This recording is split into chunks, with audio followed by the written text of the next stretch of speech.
time to get to work. Vice President-elect Mike Pence previewing Capitol Hill meetings he's set to have with lawmakers on Wednesday. We'll be meeting with members of the House and Senate to talk about how we can move forward an agenda to make America great again. At the top of that agenda, scrapping the Affordable Care Act. We'll focus on repealing and replacing Obamacare. But as Pence works towards getting rid of Obamacare Wednesday, President Obama himself will also be on Capitol Hill, working towards the opposite goal. Obama meeting with Democrats for a defense strategy session to protect his signature domestic achievement. It all comes after Republican lawmakers Tuesday set the table for the healthcare fight. The resolution is adopted.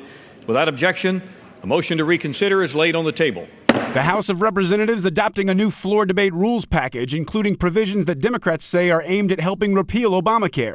The Senate taking the first official step towards repealing the law, filing a budget resolution that sets into motion the overhauling of the Affordable Care Act. Meanwhile, Democrats are warning that an overly aggressive approach might backfire on Republicans. This notion of just repealing and then saying, well, we're not sure when we're going to replace, that's going to create some real political fissures among the Republicans. I'm Reed Binion reporting.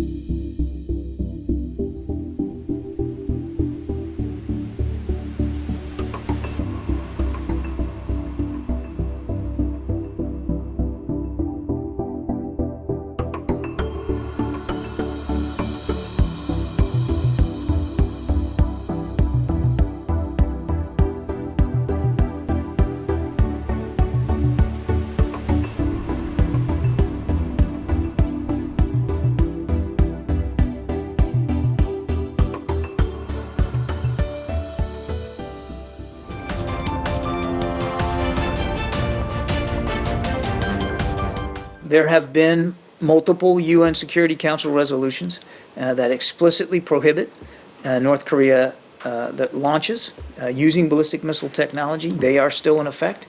And we continue to call on all states to use every available channel and means of influence to likewise make clear to the DPRK and its enablers that launches using ballistic missile technology are unacceptable. And of course, to take steps to show and to prove that there are consequences to this unlawful conduct.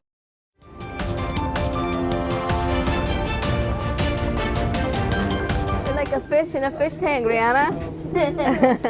For Brianna Martinez, home is a place that's still technically at war. Again, this will protect your child from chemical and biological agents to up to 12 hours. The Martinezes are an American military family currently based in South Korea, where U.S. forces could one day be called to respond to threats from North Korea, a looming possibility that could leave American civilians on the peninsula looking for safety.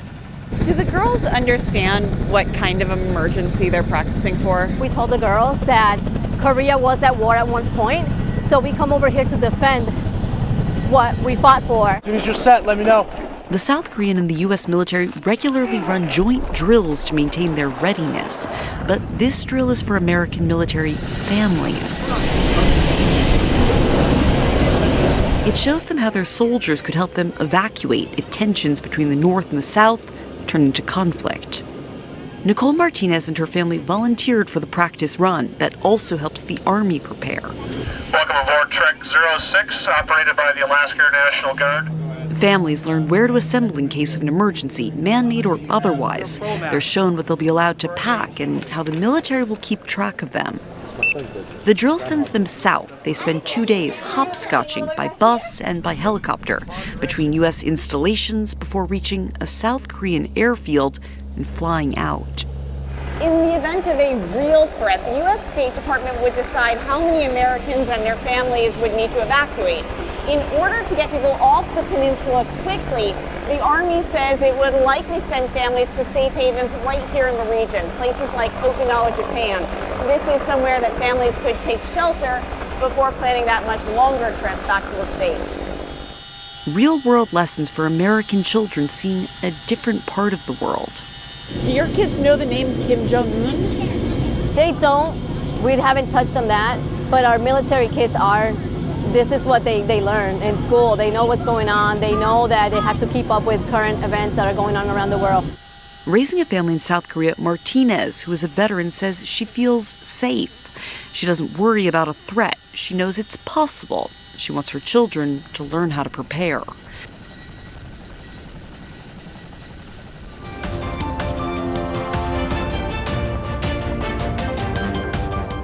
During his final weeks in office, President Obama is trying to shore up some of the promises he made during his first presidential campaign, and one of the biggest, to close the U.S. prison in Guantanamo Bay. But Obama was never able to deliver on that, largely due to being rebuffed by a GOP-led Congress. So instead, he's making moves to leave as few prisoners in Gitmo as possible before Donald Trump is sworn in as president. I am not ready to concede that it may still remain open because we're still working diligently to continue to shrink the population. Of the 59 prisoners remaining at Gitmo, 22 are eligible for transfer, according to the Pentagon. The final push is not going over well with the president-elect, who vowed during his own campaign to keep the prison open and load it up with bad dudes, something Trump reiterated earlier Tuesday in a tweet saying, "There should be no further releases from Gitmo. These are extremely dangerous people and should not be allowed back onto the battlefield." Not that the White House seems to be listening. He'll have an opportunity to implement the policy that he believes is most effective when he takes office. I think I would expect at this point additional transfers to be announced before January 20th. I'm Mary Maloney reporting.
دامنه جستجوهای پلیس برای یافتن عامل حمله تروریستی کلوب رینا حالا از استانبول و قونیه به شهر بزرگ ازمیر کشیده شده. خبرگزاری دولتی ترکیه میگوید 5 عضو داعش در این شهر دستگیر شدند، اما توضیح بیشتری در مورد ملیت افراد بازداشت شده نداده. از آن سو برخی از هواداران داعش با انتشار تصاویر و آگهی‌هایی در فضای مجازی سعی دارند با ایجاد هراس عمومی در میان مردم و به ویژه گردشگران خارجی فضا را همچنان ملتهب نگه دارند.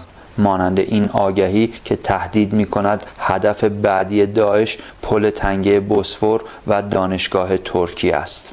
نخست وزیر ترکیه میگوید برگزاری رفراندوم برای تغییر قانون اساسی ربطی به وجود شرایط فوق‌العاده در کشور ندارد. برای برخی این پرسش پیش آمده که با توجه به شرایط امنیتی و ملتهب سیاسی در ترکیه دولت این کشور چطور می‌خواهد موضوع مهمی چون تغییر قانون اساسی را به رفراندوم بگذارد.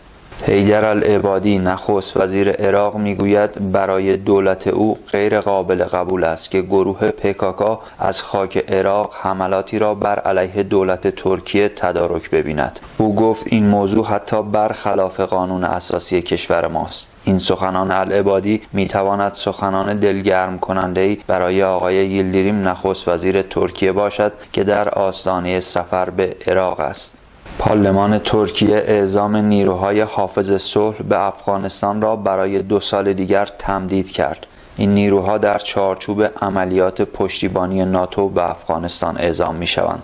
ترکیه میگوید روابط با افغانستان برای این کشور دارای اهمیت است و این روابط از آغاز جمهوری ترکیه همیشه در سطوح عالی دنبال شده. بنابر اعلام مقامات ترکیه، افغانستان نخستین کشوری بوده که جمهوری نوین ترکیه را به رسمیت شناخته. اداره اطلاع رسانی ترکیه میگوید از زمان آغاز تخلیه غیر نظامیان در شهر حلب تا کنون 360 مجروح که وضعیت وخیمی داشتند برای مداوا به بیمارستان‌های ترکیه منتقل و تحت درمان قرار گرفتند. در سوی دیگر منابع خبری در ایران این افراد را جزو گروه‌های تروریستی مخالف اسد می‌نامند و مدعی هستند این مجروحان تروریست‌هایی هستند که در حلب در جنگ با ارتش دولتی سوریه زخمی شدند.